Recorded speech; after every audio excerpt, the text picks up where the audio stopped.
Welcome to Storyland. Like, share and subscribe.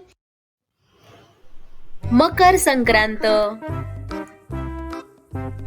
O wow Nikki, किती मस्त थंडी पडली आहे ना, किती गार वाटतंय.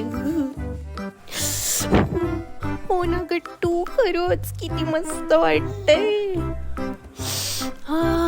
हा मस्त वास कसला येतोय. आणि गट्टू, आई काहीतरी बनवतीये का? चल आपण जाऊन बघूया किचन मध्ये आई काय बनवतीये ते. हो चल चल. आई आई, तू काय बनवतीयस? किती मस्त वास सुटलाय. वाव. अरे गट्टू निक्की, आलात? अरे मी मस्तपैकी तिळगुळ बनवतीये. तुम्ही मला मदत करणार आहात का तिळगुळ बनवायला? आणि मी का तिळगुळ बनवतीये माहितीये का तुम्हाला? कारण आता मकर संक्रांत येणार आहे की नाही, म्हणून. ओ बरोबर, मकर संक्रांत. आम्हाला तर स्कूलला पण सुट्टी आहे. ए आई, आम्ही मकर संक्रांतीलाच पतंग उडवतो, बरोबर ना? अगदी बरोबर. मकर संक्रांतीलाच तुम्ही पतंग पण उडवता. पण तुम्हाला माहितीये का आपण तिळगुळ का बनवतो ते? ओ नाही, तू सांग ना, का बरं बनवतो आपण तिळगुळ? आणि आई, आपण मकर संक्रांतीला ब्लॅक कलरचे कपडे पण घालतो ना, तसं का बरं? सांगते हा. काय आहे ना मुलांनो, गुढीपाडवा, दिवाळी, दसरा, गणपती, नवरात्र यासारखाच अजून एक महत्वाचा सण म्हणजे मकर संक्रांत. मकर संक्रांतीच्या पूर्वी हवेमध्ये खूप गारठा असतो. आता कशी थंडी पडलीये की नाही, मस्त वाटतंय ना तुम्हाला, थंड थंड एकदम. मग आता मकर संक्रांती नंतर हळूहळू वातावरण तापत जातं आणि ही थंडी हळूहळू कमी होत जाते. आता हे तिळगुळाचंच उदाहरण घ्या बरं. तीळ आणि गुळ हे दोन्ही उष्ण असल्यामुळे संक्रांतीला तिळगुळ खाण्याची परंपरा आहे. ए आई आई, आम्ही पण तुला मदत करतो तिळगुळ बनवायला, आणि मग आम्ही पण तिळगुळ खाणार. हो हो, करा हा मला दोघ जण मदत. गट्टू आणि निकी आईला तिळगुळ बनवायला मदत करतात. संक्रांतीचा दिवस उजाडतो. गट्टू गट्टू, हे घे तिळगुळ, घ्या आणि गोड गोड बोला.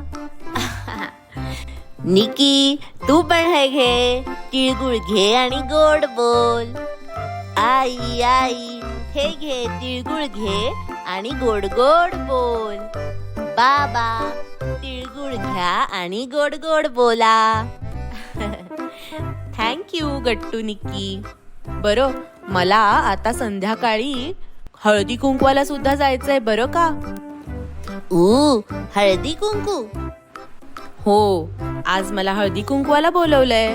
आज मकर संक्रांत आहे ना. आजच्या दिवशी सुवासिनी एकमेकांना सुगड्याचे वाण देतात. या वाणामध्ये हरभरे, मटार, बोरं, ऊस, गहू, तीळ असं सगळं असतं. आणि मकर संक्रांतीला काळे कपडे घालायची सुद्धा प्रथा आहे. ए आई, तू हळदी कुंकवाला जाणार आहेस आणि आम्ही जाणार आहोत पतंग उडवायला. आज आम्ही सगळे जण पतंग उडवायला जाणार. आत्ताच जायचंय ना गट्टू आपल्याला पतंग उडवायला?